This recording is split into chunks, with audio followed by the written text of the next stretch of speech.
Hello, good afternoon. My name is Sarah Axelson. I use she, her pronouns, and I'm Vice President of Advocacy at the Women's Sports Foundation. I'm a white woman with short brown hair, collared shirt in front of a blue sign that has all girls, all women, all sports, which is the mantra of the Women's Sports Foundation. Welcome to Realizing Equity through Title IX, Intention and Empowerment for Black, Brown, and Indigenous Athletes, a virtual town hall conversation in honor of the 50th anniversary of Title IX. This is the fourth in our series, which will continue through this fall. These conversations will examine the themes identified in our newest research report, Title IX at 50, We're Not Done Yet, which was released this past May. If you've missed any of the town halls, be sure to check out WSF's YouTube channel, where all of the recordings will be shared. We'd like to thank our partner, TIAA, for supporting these important conversations. And please be sure to check out their Retire Inequality campaign. We'll drop a link in the chat now. Live captions are available for this discussion, and if you do not currently see them, you may need to turn them on in order to view them. It is such a pleasure to introduce today's conversation amongst so many of WSF's friends. And so with that, I will introduce today's moderator, who will then introduce our panelists. Dr. Jen Fry is a native of Arizona, a Division II athlete, a veteran volleyball coach with more than 15 years of experience at the collegiate level. She became a social justice educator when she realized there was a need for educating not only our student athletes, but the administration, staff, and coaches too.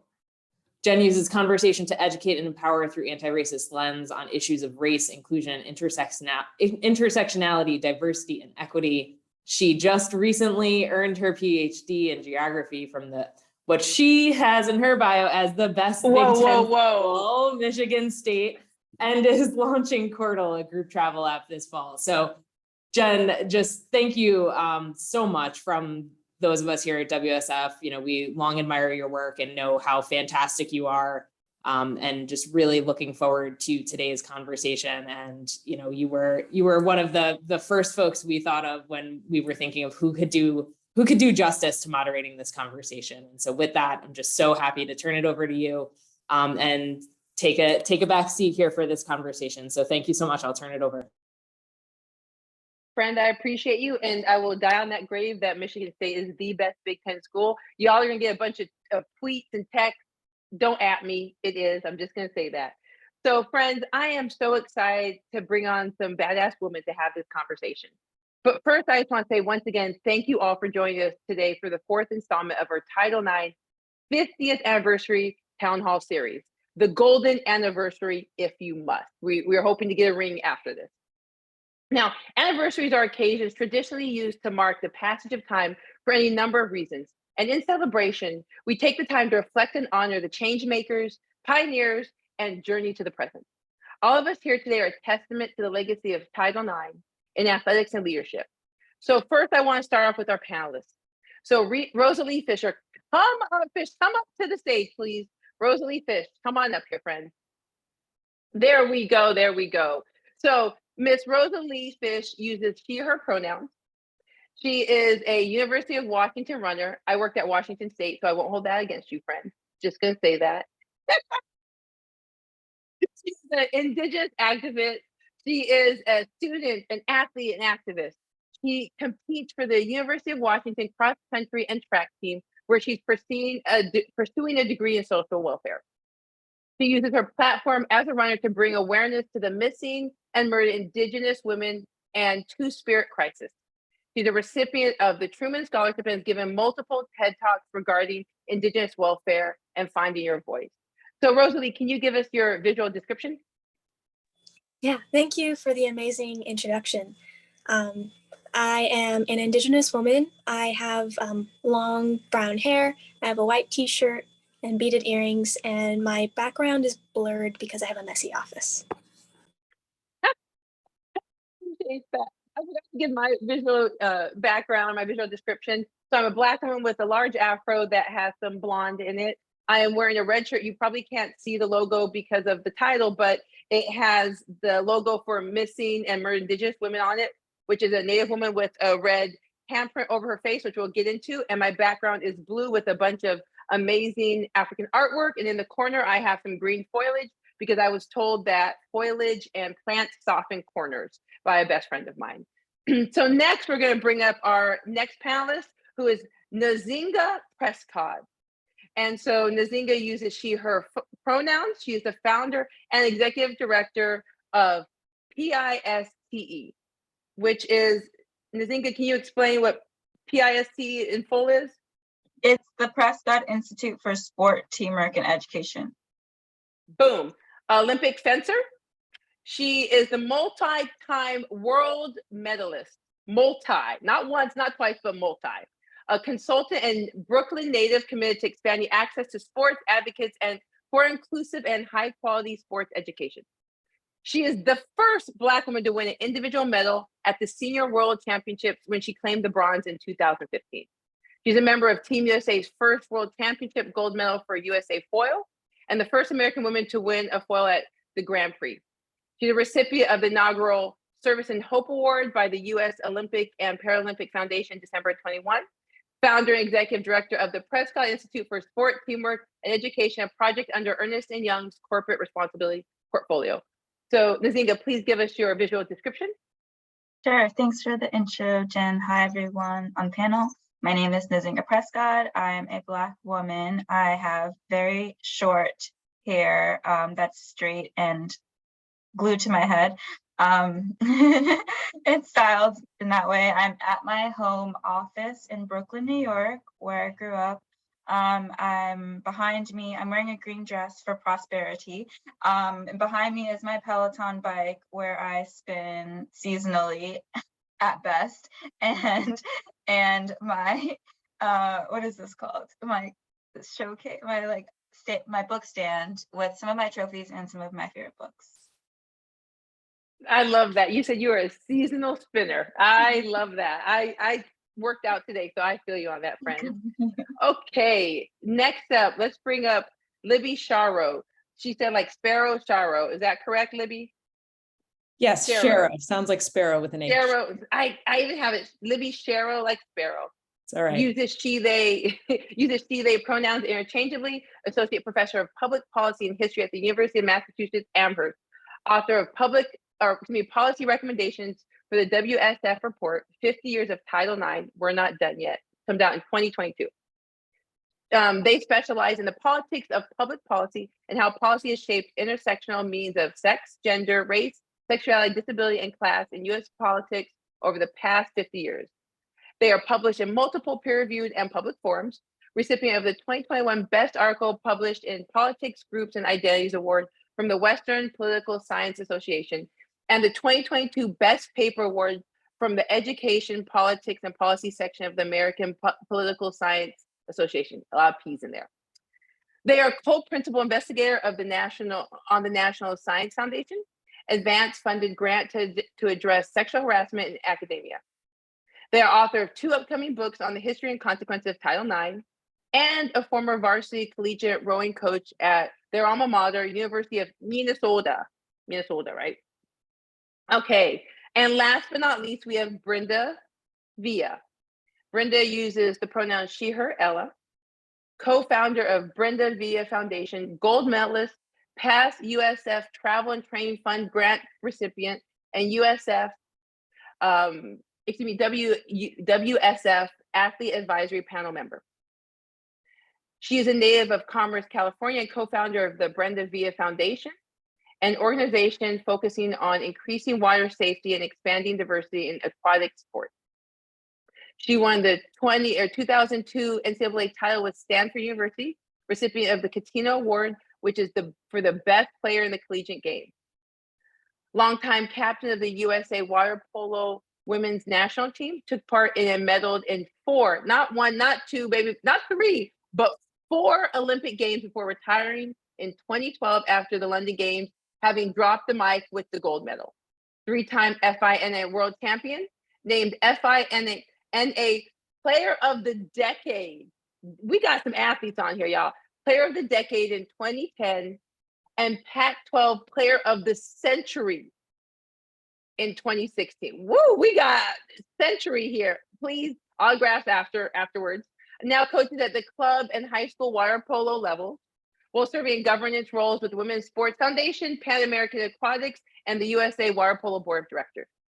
So we got a lot of great athletes here, and this conversation is going to be phenomenal. So the first thing is that we want to situate that when we're talking about racism, we're talking about the systemic aspect. We're not talking about the personal things of what people don't like, but we're talking about the systemic thing that's bred in the water, in the ground within the US. And it really is how we run the US right now. So I wanted to frame it like that. Whenever we are talking about people, we would call them BIPOC, which is Black, Indigenous, people of color. And I know that many times people, there are concerns about acronyms, people of color, BIPOC, because it tends to leave people on the outskirts. The reason that we use that word is not to say that everyone that is a person of color that falls in that umbrella has the same experience, because that's just not true. But what we are saying is that everyone that falls within that acronym does not have a white experience. And so really want to situate that aspect of not having a white experience. So now let's get into really what Title IX has meant for women's sports. So this is a question for you all. And Libby, you're going to hit us with it first. What are some of your earliest memories of being exposed to badass women athletes who look like you? And were these sports that you had an opportunity to participate in? Because I remember when I watched track, I remember seeing Jacqueline Turner Keiser. I remember seeing like Gail Devers with the hair and the nails. I was like, that looks like me. I want to be like that. I'm not that fast, but I want to be like that. So Libby, start us off. What were some badass women athletes that you're like, I want to be like them? Yeah, well, I'll be honest, I grew up in the 80s and there was so little coverage of women's sports that I think all of my memories of that really are from watching the Olympics, watching the runners that you mentioned, many Americans I think were encouraged to do, remembering the gymnasts who competed in 92 and the 96 games, those were really exciting moments in my sports memories, watching the 99ers win the Women's World Cup. Those were a big deal, but it wasn't as much as I loved watching the broadcast of women's sports. It wasn't really until I got to college and started rowing that I really found that I was like finding the athletes that I could relate to who were farther along in their sort of athletic journey. And that sort of notion that maybe I could be like them, right? There were other queer people who were actively participating and I could relate to that. So it was a sort of late in coming story for me. Thank you. And for me, I'm kind of a 80s child also. Late 80s, the Olympics is definitely one of the big platforms where I saw women playing all different sports, sports that were not in my community, like the gymnast, right? I was a swimmer from a young age, so I definitely paid attention to Summer Sanders, Janet Evans. They were definitely on my mind. And then luckily for me in the city I grew up, there was a lot of women already playing water polo that were older than me. So I wanted to be like them, competitive and strong. I will say though that Lisa Fernandez, the softball player, I think in the 96 games, that's someone I gravitated towards too, because she is Latina and I didn't really see that in the other sports. So, I would look up to other male Latino athletes before then and just kind of seeing myself represented in them. So I think Lisa was the first big time athlete that I was like, hey, I can be that. Yeah, thank you for that, Brenda and Libby. For me, I'm a 2000s baby, so you're probably like, what are you even doing on this panel? But growing up, I didn't have a ton of representation. I was the only distance runner on my high school team all 4 years that I was there. And running wasn't really in my family. It's not really in my tribe. So I didn't grow up watching any kind of broadcasts at all. I was just kind of known as the runner. And I was fortunate enough to have a coach who kind of pushed me into that competitive scene. And I was 18 years old when I learned about Billy Mills, who won gold in the Olympics as the first Native American runner in the 10K. And I remember feeling seen in the sense that he ran for his people and he ran for that representation and to make his people proud. But it wasn't until I saw Jordan Marie Daniel, also when I was 18 years old, who is a professional runner from the Lakota tribe. And when I saw her, that finally gave me that sense of like, hey, that's me. She's a woman, she's a native, she's a long distance runner. It was really the first time where I could actually visualize myself in the next level of competition. and I'll jump in. That's very cool to hear, Rosalie. For me, when I was growing up, I grew up in fencing. But before I started fencing when I was 9, I did a bunch of other sports and ballet. So I grew up in Brooklyn, and I grew up in a very Caribbean enclave of Brooklyn, like East Flatbush. And so almost every girl I knew growing up did ballet. So I also did ballet, and I did dance since I was 3. And then my mom put me in a bunch of other sports because she thought sports were a great way to learn how to learn a skill, and to learn confidence, to find community, and learn productivity, and how to work hard. So she put us in a lot of sports. And my first thought, or my first image of like a high performing female athlete, was Dominique Dawes in the 96 Olympics. I must have been 4, or approaching 4. And I remember her because she was so powerful. She was dominating. Everyone was speaking about her, and she was just greatness personified. And so I think from a really young age, I had always, had a dream to be great at whatever it was. And so I had exposure to sport, and that's where it resonated with me. And so she planted the seed very early of the Olympics, and of, high performance, and being the best that you can be, and being a young Black girl and doing that and stunning the world. And so I was in awe. And so I think I always want to inspire awe in other people. And so she is my really early inspiration. And then once I got started in fencing, which honestly, especially when I was 9 in 2001, was kind of an anomaly, just in the community in New York City. Although there were my predecessors, I had a female coach, a Black female coach, and so it wasn't as foreign as it could have been in the broader community. So I had some buffers into like this really niche environment. Okay. I appreciate all of you. We're going down memory lane with this. And so I appreciate your comments. So this question is going to be for Nzinga and Libby. So, what we tend to see right now, and I'm an 80s baby, I grew up in the 80s, and sports were just cheaper then, right? Like you could just jump on a team. The travel costs weren't as expensive as they are now. And while there are sports out of school, it comes with a lot of fees. AAU, club sports, for volleyball, where I come from, not only do you have to pay for it to play, but then your parents and family have to pay to watch you play. And it's cost on top of cost. And so, we want to acknowledge the disparities of resources and funding to schools, particularly in urban and rural areas, which impact education and sports. Resource allocation and beyond sports are inherently discriminatory, because we know that, especially when we're talking about schools and taxes, it's just discriminatory, period. And so, since Title IX's passage in 1972, the number of high school girls' sports opportunities have increased by 60%. Yet this number fails to account for the racial and socioeconomic differences between and within communities. In the US, children often, but not always, are first able to access organized competitive sports through interscholastic competition. So my question is, given that BIPOC girls and women's sports are consistently underfunded, understaffed, and many times ignored, almost a double jeopardy, if you must, of discrimination, I'm curious, what types of sports programs for girls or mixed sex do you recall being available when you were growing up? Libby, you can hit this one first, and then Nzinga. Sure. My memory is that I grew up in a suburb of Minneapolis, and then part of LA for a little while as well. But I really remember the municipal sports systems, and those were, they were present but limited. So like I started playing t-ball when I was 5, played softball as a kid.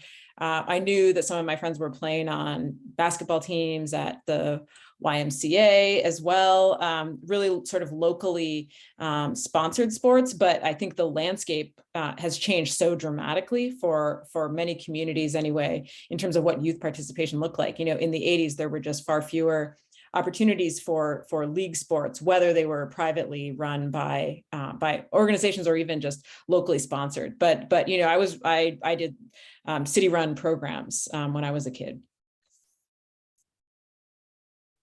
Similarly, Libby, like I said, I grew up in Brooklyn, and you would think that there's more opportunity because it's so dense, there's so many people, but really the New York City sports system is struggling. I think the physical education system more broadly is struggling. And the education as a whole, the educational system is struggling. There's a lot of racial disparities, quality, there's a lot of inaccessibility of quality education across the board. And so sports, like my mom, I was raised by my mom and she had to come out of pocket for YMCA programs, which weren't even in our area. So that's the other piece of it, is like geographically, those activities are only really offered outside of the community from where I grew up. So it was always a commute. I grew up, for my fencing program, I grew up in the Peter Westbrook Foundation, which is a nonprofit based in Manhattan. And so my commute was an hour to an hour and a half each time I went to practice, which ended up being 5 times a week when I was 11 because I was on the high performance route. So it's become, you know, and that's a huge burden as a young person, not only the travel and the commuting time, although I did a lot of homework, it's also like a displacement from your community, and it's like, it's not normal in your community. So now since I've retired, I've had some of like an issue of like renegotiating like my identity here, because I've grown up in Manhattan with the kids who do fencing. And so that's, you know, now I'm back home, which is great. But I also like have this like a little bit of some work to do in terms of like marrying those two lives that I've led. So that's not a great part of the geographical like lack of access, besides the financial lack of access. And we see a lot of it in New York. We see a lot of basketball and the more commercialized sports that are oversaturated. And at a younger level, I mean, when you get to high school, there are more opportunities, but also in high school, you miss the opportunity to develop the skill that's required in a lot of more non-traditional sports. So that opportunity is lost. And then there's also an issue in New York City of having equitable access to those broader sports once you do get to high school. So there's actually a lawsuit that settled, I think last year or earlier this year, from New York City students in high school who sued the Department of Education for discriminatory practices in distributing sports programs at the high school level. And that's not even before the high school. Before the high school level, middle school, elementary school, you're only getting those opportunities if you're paying for them, which they're hard to find those programs, and they're not development programs most often. So they're recreational programs. They're either a one-day event, or it's a 6-week program or a 4-week clinic or something like that, that won't allow you to continue as an athlete and build your character and your skill in that sport and really immerse yourself in the network and the community. So you're really, you're a little bit cheated of the full opportunity of sport because it's such a narrow offering. So those are, you know, that's the landscape of sport in New York City. And that's, you know, heavily due to the privatized sport, the pay-to-play model, and that we operate, and we're so dedicated on capitalism. And we haven't seen it as, you know, a priority in our society to prioritize sport and physical activity. That's so that's why, sorry, but that's like the, you know, the origin story of like Peace and my program is to address that barrier. Sorry, Brenda. No. I was just gonna jump in because the city I grew up in, we're an anomaly. Access to sport is low cost or free. Right. And that's why, you know, the city of Commerce was able to support a 4-time Olympic water polo player that's a first gen to the US, right? Like, and support me in finding aquatics and then able to pursue it. So it is life-changing, and I don't know how we get that everywhere. I know it's not sustainable, but I think there are models out there that others could learn from.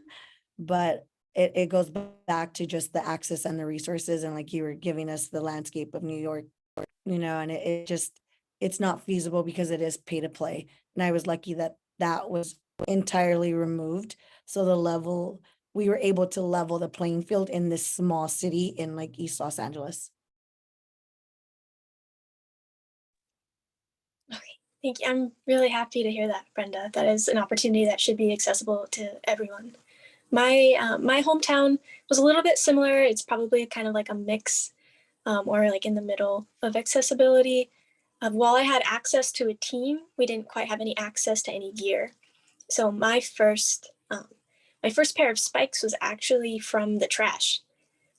My mom, I compete in a super, or I used to compete in a super high income area because my tribal school is considered a private school, which means we can only compete with other private schools, which are often private, high income, oftentimes also religious and funded by Christian churches. And there was a competitor, and she got really frustrated and she threw her brand new spikes in the trash. And, my mom and I, we waited around a little bit. And after it had been a few hours or so, we're all right, let's do this. And we got them from the trash. And those are my very first pair of spikes.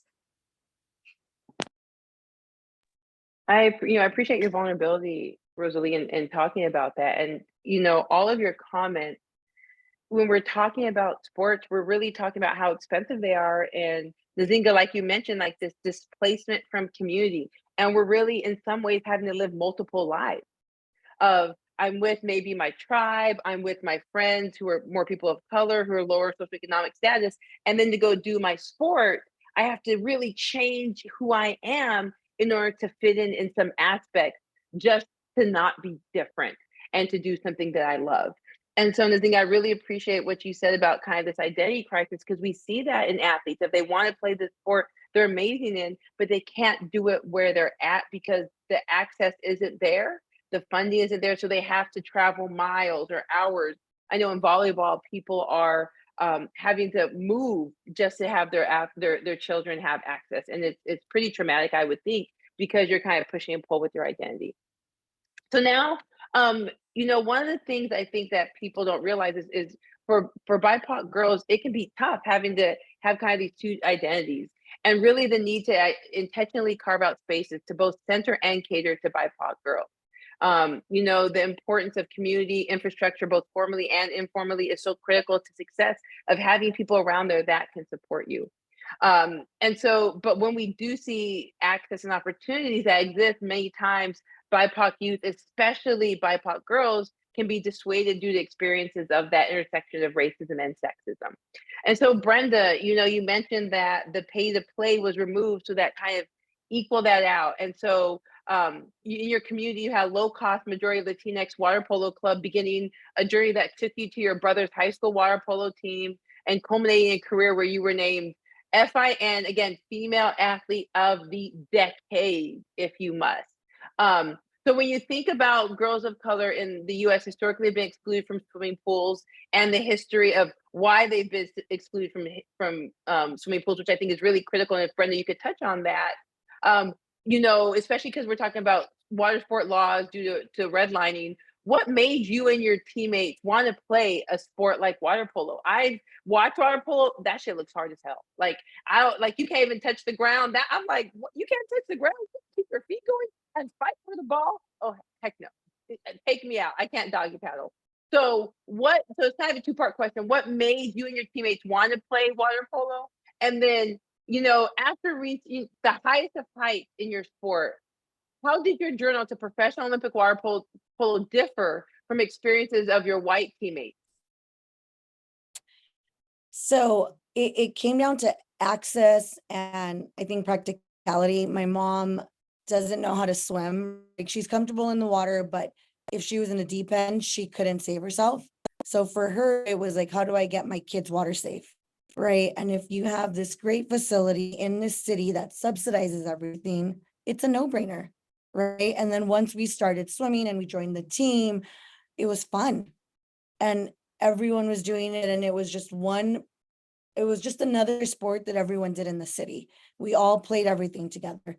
And I think about my identity from an early age is I was proud of my heritage because everyone on my team, I wasn't an only. That didn't come till later, right? That didn't come until I started making the youth team, the national team, getting recruited to Stanford, making, the national team. That's when I looked around and was thinking like, oh, like this isn't for us. And some of that also came when, in high school, we were playing other teams in these coastal towns, and it was like affluent boys that we were playing against, right? And then the comment came about, well, it was either like, for me, it was the sexism sometimes louder than the racism, because I was the only girl. So when I talk about my high school experiences with my brothers, or my younger brother, but my older brother, because he was on the team, he often tells me, you didn't hear this comment, you didn't hear that comment. I'm like, no, because I was hearing like, why are you playing a man sport? Or I was taking the extra hard fouls, or I was trying to survive and not get blamed for any losses. Blame it on the girl. So there was different noises, right, in the background for me. So it's interesting now when we recall all of that. But I think the reason I stayed in the sport was because I started out with the majority of like Latinx people were on my team, and we had fun and we won, right, in a sport where it's not really for us, and it was so new to our parents. So it was something that we took on. And the second part of the question. Yeah, so the second part of the question, I also hate double-barreled questions, so I apologize for that. After you reached the highest of heights, how did your journey to professional Olympic water polo differ from the experiences of your white teammates? I remember my second year on the national team, we have this tournament in France, right? And then I'm like, okay, like, and everything is paid for, but not everything, right? So I was like, okay, here are my parents trying to scrounge up like cash for me to take with me to Europe so that I have things that I can spend. And I don't have a credit card. I don't have my parents aren't just going to hand over their credit card. So just for me, a big thing was the financial piece, where I was like, oh, okay. And then just being aware of different brands that I didn't wear. And then I know because high school I was on the national team. So then it was coming back to my high school and then bringing these new brands, and people were like, what are you now? So it was like being in two spaces and then trying to reconcile them to something that I just liked, and then just never fitting in. But I think even like RD would transport us to different games and pay for everything. So that was just always awkward when your other teammates were like, oh, they drive you? Yeah, that's how we get our games. That's not normal.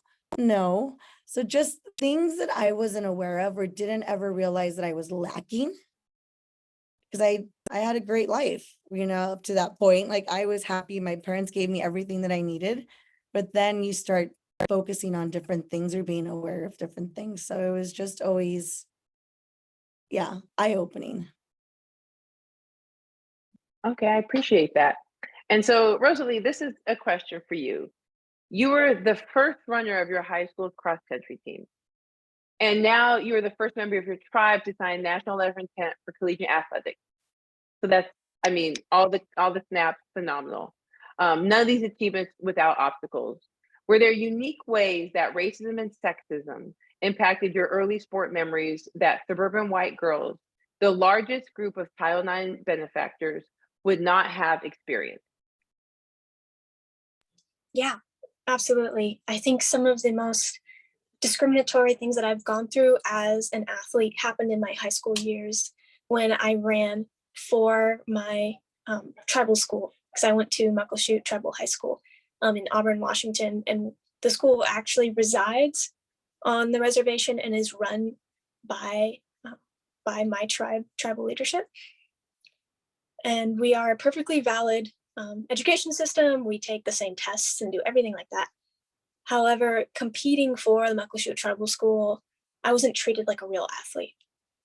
There would be the city meets, right, where all of the 3 high schools in Auburn would be invited to a huge cross-country meet, and they never invited Muckleshoot Tribal School, even though we do reside in the city of Auburn.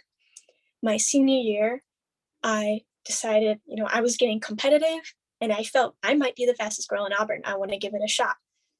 And when my coach and I approached the event organizers, they basically said, well, does she even own a uniform? And then they kind of backtracked to, well, she would need to race junior varsity, JV. But I was a senior in high school at the time. And I was able, luckily I had a coach who was super persistent, stubborn. He really believed in what I could do, what I deserved. And so I got into the varsity meet and I won the race and became the fastest girl in Auburn. And that was deeply upsetting to a lot of public schools in that area. There is also one moment that really sticks with me.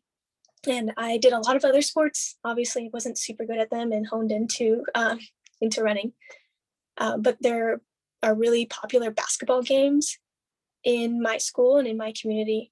And we were rivaling against a private Christian school. And in the bathroom of our gym, I went into the women's bathroom and opened the stall, and there were slurs such as Indian savages, like live off of the government, drunk Indians in the bathroom stall. And this is the same bathroom that our elementary, middle school, and high schoolers use, as well as family. And it became super clear to me that I had to prove to any other school that wasn't my own that we are valid people, valid athletes. And on top of that, strong athletes who we deserve the same opportunities.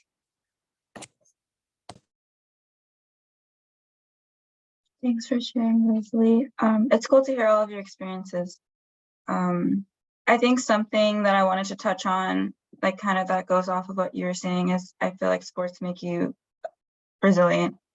A lot of research obviously has shown that, but I like hearing like personal stories about like where the resilience comes from, like experiences like those are really important. For me, I think one of the most important pieces of sport have been courage and learning how to deal with fear. There's always, like in terms of performance, there's always fear of losing and maintaining like the top stop or qualifying for a team. But I think having experiences where you deal with that fear and like that pressure really translates outside of sport, and really being brave with the missions and the goals that you're approaching, and how to tackle them. And then something else in terms of like women specific, I feel like there's a lot of conditioning as females to care a lot about aesthetics and how you present yourself, and to be appeasing to males. And I think there's so much emphasis, especially on social media, on how you look and presenting a certain way.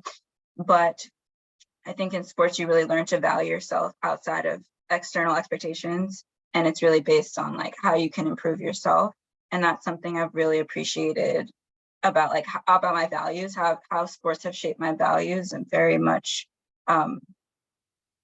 and prioritizing my personal missions and my personal growth versus an external validation, which I think sports kind of shield you from that a bit, because it's a different mindset of how you're developing and what your goals are and what your priorities are. So really grateful that sport taught me those lessons early, especially as a woman. Yeah, I'll just add my gratitude for folks sharing all of these experiences. And the only comment that I think I would have to add to this is just that the sort of scholarly perspective, these are, I hope it's impactful for folks to hear these individual stories, but they're also stories that are evidenced by trends. And these are not uncommon experiences. Folks who study racism in sport can make this point in lots of different ways. And so just for viewers who are thinking about how the context around this, there are these notions of sort of double standards and heightened expectations for athletes of color in all white environments. And even the more basic point that, the benefits of Title IX have really been conferred dominantly by and for white girls and women, and that the notions of whiteness remain really at the core to how those sports operate, both in the main, and we'll talk about data some, but also in these subtleties as well. So so thanks to everybody for bringing that out. I thank you, Libby, for that, because what many people don't realize with Title IX and affirmative action, that white women have been the benefactors of both these laws that were supposed to be for people of color, and the benefits aren't anywhere near what it is for white women. So kind of, I appreciate you laying that foundation. Thank you all for giving those vulnerable points of your life. We really appreciate it.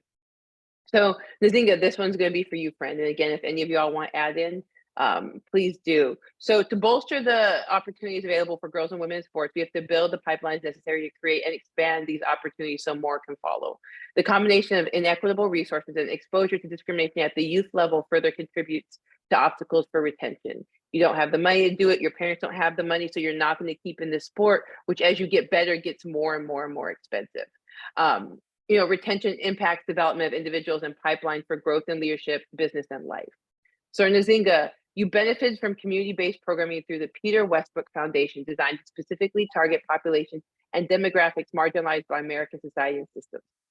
Today, through the Prescott Institute for Sport, Teamwork, and Education, you've built on youth fencing programming in Brooklyn through fencing in the park. As an Olympian, you may have fewer obstacles accessing resources, networks, and space than other community-led organizations. So this is a two-part question. I'll give you the first part, so I'll give you a double barrel. Can you talk to us about what space you've been able to access for training, and do these spaces change for you? So can you talk to us about the spaces you've been able to access for training, and do these spaces change? I can start with that one. Spaces I've been able to access. So as I mentioned a little bit earlier, I can go a little bit deeper. I was commuting from Brooklyn to Manhattan for training 5, 4, 5, 6 times a week as I was aging, going up the ladder of fencing. The space, I had my buffer. So similar to Brenda, I had my community of people who looked like me. That was a blessing. And then in the broader community, as you go up the ranks, you understand, that you're a small P in the broader, fencing community. The space was, fencing was a good environment for me. I enjoyed my experience growing up. I enjoyed having exposure to new types of people. I thought it was very healthy for me. I think I also had a shield of being really great at the sport, similar to what Brenda was saying. I think that really protects you in a lot of ways from people, giving you unwarranted disrespect.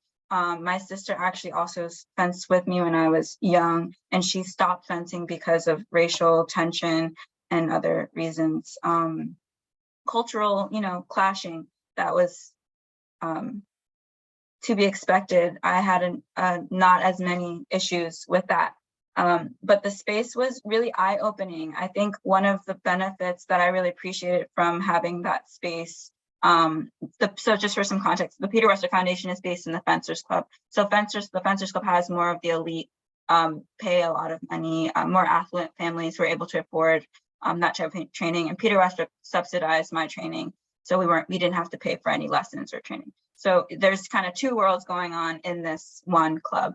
And so I enjoyed the exposure to that other side, and also the expectations were so much different from where I grew up. So like that community expected to go to Ivy League schools, they expected to have a summer house, they expected to go to summer camp, they expected all these things that were really abnormal for me growing up and for people from my community. And so having exposure to that and like understanding like possibilities for where my life could go, I think was beneficial, and I was grateful for that. So the space was very eye-opening, but also had its challenges in terms of like the cultural agreement in some ways. So, but to get to your second part of the question, in terms, do you want to get into that? Yep. So the second question is, relatedly, youth programming involving familiar engagement with transportation and more, right? You have to have that community buy-in. You have to have people willing to drive you, feed you, all that good stuff. How have you found success in gaining and maintaining buy-in from your families and communities? Yeah, I think another piece that kind of ties in the two question is convincing the community that fencing is a sport that they want to be involved in, that has, that adds value to their lives, that it's a community like that's advantageous to be part of. Like that's culturally difficult. It's not basketball, so it's not like that our students are like necessarily grabbing to do it. Sometimes they are, but a lot of times they're like, well, I want to do basketball or I want to do soccer. So that's a challenge in itself too, for them to, before they can learn to enjoy the sport, and it's not like a coaxing. There's a process of kind of courting the student and the family because they're young, and so their family has to get them to practice. So something that's helped for us is really exposing us to community, the fuller community, like I've said. So for example, one opportunity that our students was able to access was 4 of our girls were able to go to the New York Stock Exchange and ring in the bell with a partner company. They're able to go to another fencing club downtown Brooklyn, where there's different, it's leaving the community, so they see like, oh, these types of people exist, or like they're learning about another type of lifestyle. I think that's beneficial to just leaving your bubble to see like what else is out there in the world. Going to different types of events. So I kind of like, if I'm speaking somewhere, if I'm going to a type of event, I invite them. So they see, you know, they have exposure to the broader world and are inspired by those opportunities. I think that's really helped in terms of like retaining our athletes. And then in terms of transportation, we try to really maintain a community feeling. So if one parent can't make it, like encouraging carpooling or like alternating who's taking turns getting to this practice or to that competition, or if a parent rents a van, we can reimburse in that way. So just different, you know, trying to be creative of how, you know, the organization is not necessarily assuming liability, but we can kind of give them financial support or subsidize or like suggest a solution for how transportation we can eliminate that barrier, because the whole program exists on trying to eliminate barriers to participating in the sport. And definitely it's our first generation of athletes. So I think it's a challenge to kind of have this group be the inspiration for the next group and cohort coming along, but that's the work. And so I think it helps, you know, being recently removed from the competitive world, and I can still expose them to like my friends who are competing and, you know, the high performing athletes in our space, the Olympians, the medalists. And so that's exciting because it's something they do often. And so seeing the best is really cool for them. And I don't think a lot of the other programs are able to do that. So they understand the value. Awesome. Thank you so much. I don't know if I told you anything, but I actually took fencing lessons from a Groupon. That stuff is really hard, but I beat all the 12 and 13-year-olds. I beat them all. I was like 4-0, baby. All them kids, they couldn't phase me with the fencing. I won't do it again, but I had to leave with my reputation intact. So been there, done that. So Brenda, this question is for you, my friend. In 2020, you founded the Brenda Via Foundation, which supports individuals, communities, and organizations through programming and microgrants. However, we know the scope of accessibility and affordability that you experience and are working to provide is not designed with Latinx girls and other girls of color in mind. Even beyond the sport of water polo, you have also emphasized the importance of water safety to be integrated into educational programs, which is so critically important. And this is kind of a 2-point question as well. In your opinion, how can schools and programs go about building collaborative relationships and coalition amongst cultural, community, and economic lines to gain and share access to venues, training, and resources? And also, what are some of the external and internal barriers that you've seen with doing that?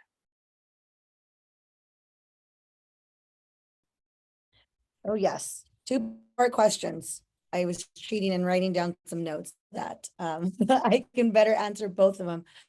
I think it all comes down to partnerships, right?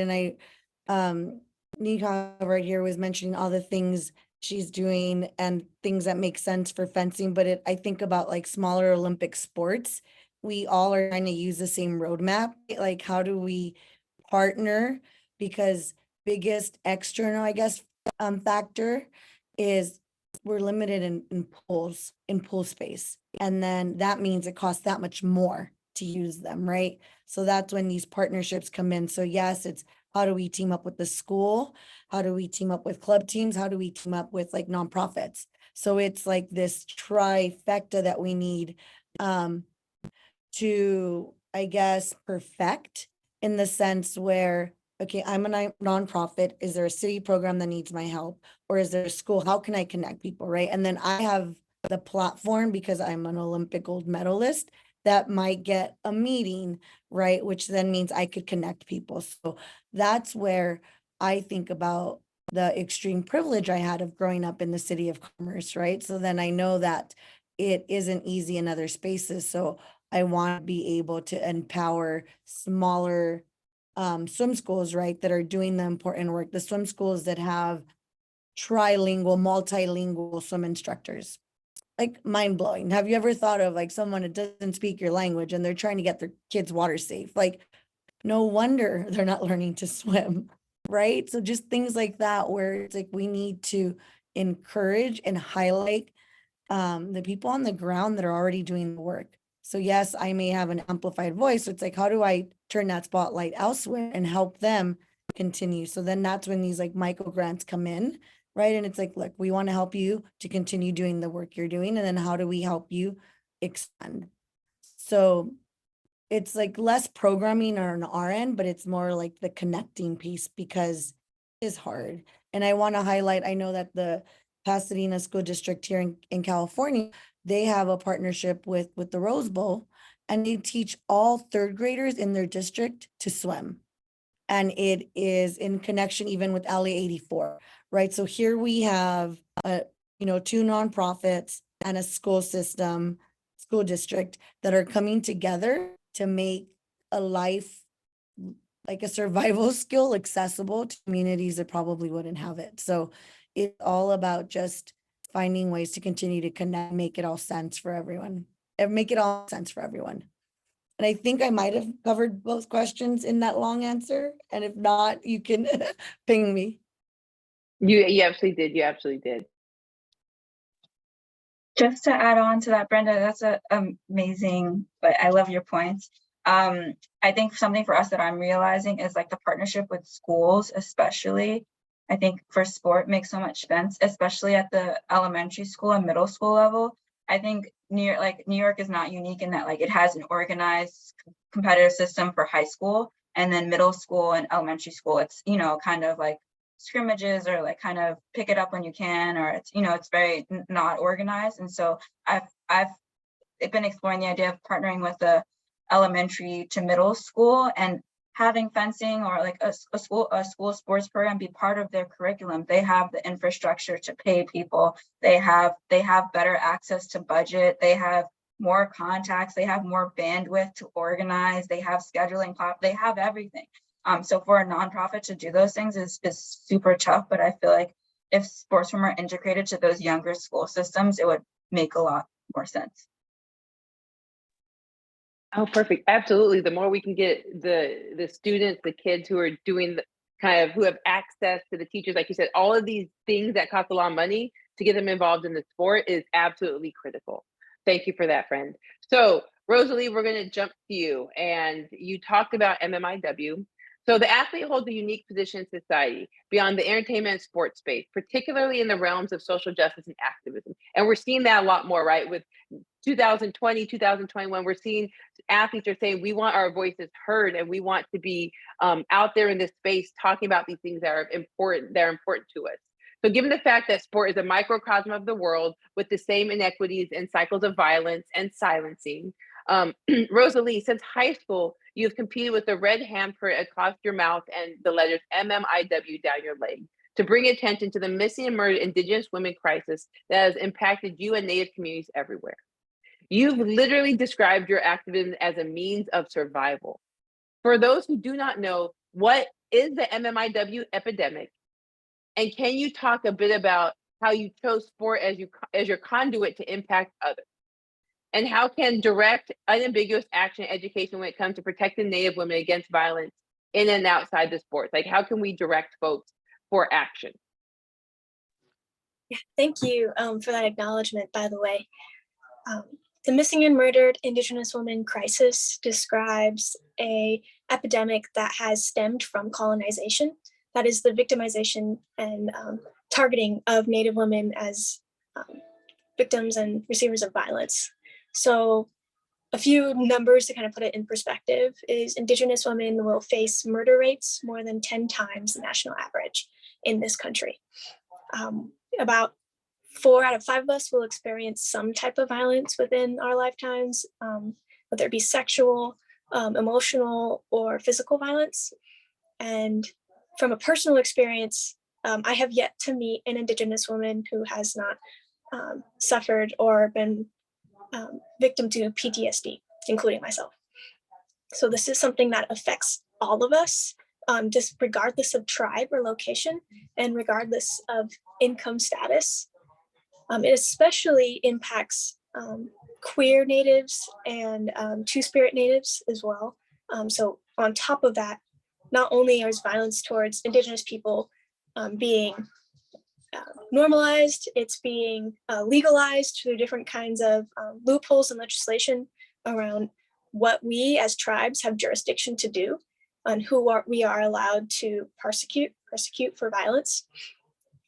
Those issues compound as you add more intersectional effects, like being a woman or a girl, being an elder, being queer or Two-Spirit, having a disability or being low income. Like all of these things stack on top of each other to make it virtually impossible to escape violence as an Indigenous person. I run and I dedicate my races for the missing and murdered Indigenous women crisis because it is erased. Our experiences, our needs are often left out of the media. We never have a seat at the table. And I decided, me as a runner, I had the opportunity to be at a big championship with thousands of spectators. And I thought, if I've got a chance of getting on that podium, I'm going to do something with that. And I think every single athlete has that capacity. Whether we realize it or not, we have a huge platform. We demand attention in a lot of our sports. And I think we can use that to advocate for the issues that we care about and speak for the people who have been silenced.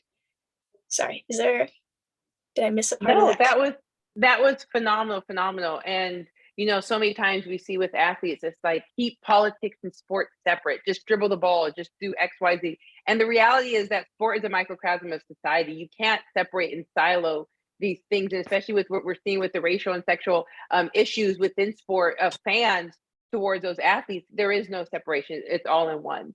So is there anything, any type of direct act or education about MMIW that people listening to this need to know, or where they can find some good information to understand it? Yeah, and I can get the links to you as well. But the National Indigenous Women Resource Center is a foundation that puts a lot of studies and resources to Indigenous communities themselves. And there's also depending on where you are, the Seattle Indian Health Board and Mother Nation, who do victim services for Indigenous communities, especially when it comes to preventing homelessness, because that's also a huge factor that can increase the risk of violence for Indigenous people. So they work on prevention, and they also work on getting resources to victims, because that's another thing on top of it. Is not only are we more likely as Indigenous people to be victimized by violence, we are also less likely to receive our needed services. So we have a few, like Mother Nation and Seattle Indian Health Board, who are working really hard to make sure that we are getting the support that we need. Thank you, friends. I appreciate that. So the resources on missing and murdered Indigenous women and Two-Spirit crisis can be found on the link placed within the chat. So take a look at those resources to gain an understanding of what she's talking about and what her activism is about. So thank you. So, you did a great segue talking about intersectionality and data. And so we're going to jump to Libby. The concept of intersectionality and the dangers and limitations of intersectional erasure. And so intersectionality was created by Kimberly Crenshaw, and it talks about how we're not soloing our identities, but the intersecting aspect of it is what is creating the effects and how we manage and how we situate our lives.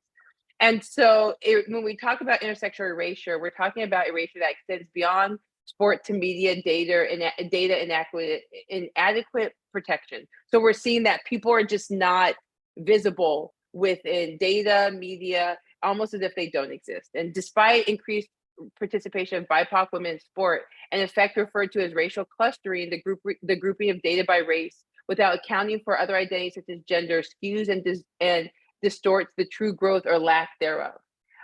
Libby, you helped create the Women's Sports Foundation report, We're Not Done Yet, and it talks about racial clustering has been used to justify the increased numbers of Black women in basketball and track and field.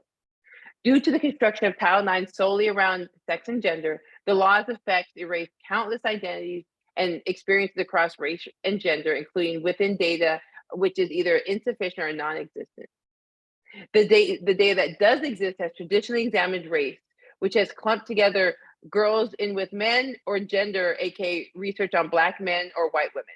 So we're not seeing specific groups separate out of there and seeing what their identities and experiences are like.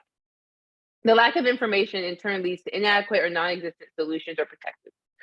So Libby, can you speak to the effects of, let me see here, to the effects of, the problems of that data not existing within data collection and reporting? Is there a place or pathway for Title IX or the Office of Civil Rights together or separately to create intentional, specific, and holistic change to data collection that can level the playing field for Black and brown girls and women who are impacted by gender inequalities? That's a lot. But I know you got it. You've laid it out really nicely. Dr. Fry, I'm going to say here, because I think the perspective that I'll bring to this is I'll add just a little bit of context around the data question, but as a trained social scientist, this issue compels me, I guess, for a lot of different reasons. But there, one of the sort of issues here that's embedded in, the context around these conversations that we're having are, I think, demonstrating the breadth and the significance of race-based exclusions to the system of sport, right? So the way in which we currently understand that is thanks to Title IX, or perhaps as a result of Title IX, because not all of it is good, is through the reporting of annual data to oftentimes, but not in all cases, to the federal government. So currently, the Equity in Athletics Disclosure Act requires schools, colleges, and universities, that is, to annually report their participation information and spending practices, but only in the context of men's versus women's teams and male versus female athletes. Likewise, at the high school level, the Office for Civil Rights requires some data collection for high schools, primary and secondary schools as well. And these are federal government level data collection results, but they really obscure all of the racial differences because they don't even ask individual schools to report outcome-based measures. Now, they're not the only place that we have sort of robust nationwide data. The NCAA, for example, has started collecting some of the race-specific participation statistics of its own accord. And certainly this can provide some leadership for lower level sports organizing bodies that I'll speak to in just a moment here. But the basic essence of the problem around data is that neither the Equity in Athletics Disclosure Act nor the Office for Civil Rights collect this participation data with regard to race, nor with regard to disability status, right? So while we know something about the differences between opportunities and resource allocation between women and men, we know far less about these issues within the group of women, particularly with respect to race. And so this is really bad news about the status of our knowledge, both anecdotally and through research. And I think, we've heard a lot about some of the sort of pipeline issues that exist, especially as higher levels of sport become a part of the equation. So the sort of winnowing of athletes of color out of sports participatory systems at the college level, and in some cases, in the elite system as well, are at least in part, right, we sort of know about these issues anecdotally, but there isn't, without a good set of data collection efforts to demonstrate those trends, I think public attention to these issues look different. And indeed, the demand for policy change looks different as well. So you know, despite these inadequacies, I think in current data collection efforts, we can solve this, right? We can put pressure on the US Department of Education to change their data collection processes. In fact, there's going to be a period of open comment on anticipated new guidelines for Title IX's implementation that are soon to be forthcoming for the Department of Ed. And we can pressure them directly in the public comment process to actually pay attention to this. And, you know, this is not the only, this isn't going to solve all of the problems, but I think if you look closely at the history of Title IX and advocacy for women and girls in sport, this question of how we identify, diagnose, and demonstrate the nature of these problems has really preceded activism, at least a sort of mass activism. And so I think that this data question is very much related to the push for change, because advocates who want to say, like, this isn't just one athlete, it isn't just one town, it isn't just one team, right? These are widespread issues that are really centering white girls and women at every stage of the process, and ensuring that as those opportunities have more weight behind them, things like college scholarships, right, that those resources are being disproportionately allocated to a small group of girls and women. That really, I think, challenges our understanding about what the success story of Title IX looks like. You know, looking to the Department of Ed isn't the only place that we can apply this pressure. We can also pressure Congress, but you know, we all know the sort of status, I think, and as somebody who studies American politics, this is perhaps more front of mind for me, but the dysfunction of the really hyper-partisan and hyper-polarized environment that we're all living in has made Congress a less tractable place to look for policy change in a lot of issues, but certainly approaching individual representatives and senators and getting them interested in leadership on these issues. You know, they can play roles as individual lawmakers, even if their place in a polarized lawmaking body is sort of differently impactful, right? They can do things like ask for policy reports from the Government Accountability Office. And this too, I think, gives activists and others concerned with these issues ways to demonstrate the nature of the problem by mobilizing public funds to help diagnose it. So, you know, likewise, I think pressure can come at all levels, right? These same sorts of issues, even though what we know about them is more anecdotal than sort of nationwide or robust, we can bring these sorts of stories to local sports government organizations like state high school athletic associations, youth sports issues, especially when they're receiving public funds to fund the sports programming. They have the ability and the latitude to go above and beyond federal law. And so even though there is not a legal mandate for these types of data collection efforts, we can do better. We can do better just, you know, by forcing that policy change at different levels. So, you know, I think that maybe that gives some folks some ways into the conversation, and especially, right, for white folks who may not have been negatively impacted on the downside of these trends, but feel implicated as allies, right, using that power to in all of these ways to actually force policy change, has the ability to reorder some of these issues that are a part of a racial order, and that white people have absolutely got to play a key part in, not just as sort of quiet recipients of the resource gap. Oh yeah, thank you very much, Libby. And I think it's that aspect of the quiet recipients who didn't know that they are recipients. They just, for them, it's how it's always been. And I think that's kind of the issue is when we're trying to push on them and say, this is not how it's always been, we're getting pushed back.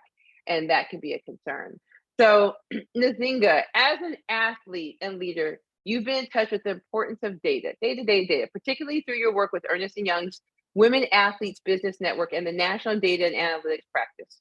What patterns and practices have you witnessed or experienced that have kept young girls and women of color out of traditionally elitist sports? And how have you been thoughtful in working to remedy this in your own space? I think, as Libby was saying, the data piece is really important.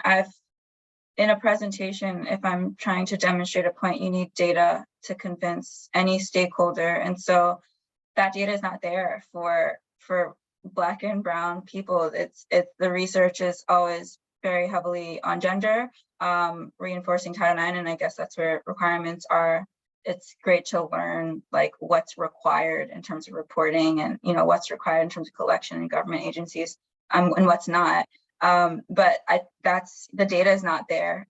I've scoured a lot. I've actually had to crunch my own data numbers. The NCAA does have data numbers around race and ethnicity. And if you crunch those numbers, and as with EY's resources, I've been able to like learn data and like learn how to manipulate it and extract it and put it into visualization. And there's actually for women's ice hockey, there's actually 0% of Black women in NCAA. And there's some sports that are incredibly low, and then there's some sports like basketball that are incredibly high and oversaturated. So if you're talking about like scholarship opportunities and how you should distribute sport at the local level in these communities, what's most lucrative and where you have the best chance of becoming, getting a scholarship or having access to a really exceptional university, that data is not there to make those decisions for the parents, for the communities, for the schools, for the governments. And so there's definitely a disconnect in terms of like communicating the power of sport, one, which sports will give you the best return, and finding those people to do that type of programming. I think there's a lot of missing pieces. So a lot of what you're saying, Libby, really resonates with me, especially like as a data person who's been immersed in data in my 9-to-5 job. But in terms of how we as the nonprofit piece has been functioning to address that, it's a lot of the cultural pieces, as I was saying, trying to really create fun and engaging experiences for young people and their families, so they understand that there's opportunities here that they might not have known of beforehand, because it's not necessarily in the community, it's not necessarily advertised on television, it's not in media as much as it should be or could be. And so it's really up to the people on the ground, like and at the grassroots level, who expose and make it engaging and fun. And so that's what I see our job as, but also kind of doing that back end work of advocating and presenting data and having these conversations, sending emails, and communicating the issue, because I think the issue is a secret for a lot of the time. So I'm really glad that we're talking about it and drawing attention to it. As much as Title IX has been a benefit to women and young girls, there's a lot more work to be done, and there's a lot of exclusion involved in sport. In fact, that's been the primary lens of my involvement in sport as a fencer in this elitist sport. So to me, there's still like a lot of gaps to address, so that the full opportunity of sport is accessible. The development experience, the networking experience. Nzinga, we don't want to cut you off, but we only have a short amount of time left. Yes, I'm wrapping. I'm done. So thank you so much. So let's get this last one so that we can be very thoughtful about everyone's time on here. So one point, friend, what is one point you'd like to leave the audience with to leave here knowing about their power to continue to grow resources, access, and opportunities available to BIPOC girls and women in sport? Rosalie, what you got, friend? 1 point. Gotcha. To take away a sport from an intersectional woman is to take away their voice. It's so much more than just accessibility. This is our strength, our voice, our platform. That's what I got. Brenda, what you got, friend? I mean, that was great, Rosalie. The thing that just comes to mind is, who's water safe around you, and how do you help that happen for somebody that maybe doesn't have access? Absolutely, Brenda. Nzinga, what's your 1 point, friend? Sports are tied to education, and this ties back to access to quality education and equal access to development opportunities. And so this is a conversation that I think is just gonna burst through the roof in the next couple of years, especially as the racial identity of the country is evolving. Oh, yes, yes. And Libby, wrap us up, friend. What you got?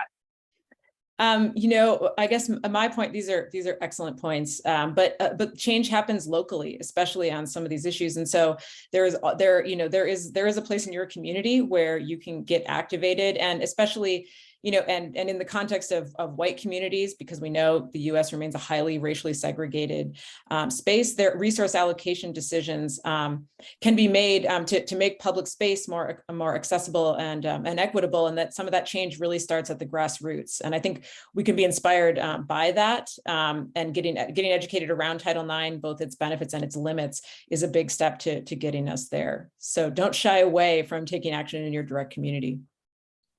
Yes, Libby, you all have been an amazing panel. I just want to thank everyone again for being here for the 4th installment of our Title IX 50th anniversary town hall series. We're going to get our gold jewelry because it's that anniversary. Thank you very much for those 1 points. Also, shout out to Women's Sports Foundation, TIAA, Jasmine Crenshaw, Morgan Powell, Sarah Axelson for all the phenomenal work you've done with this panel. Thank you all. This has been great.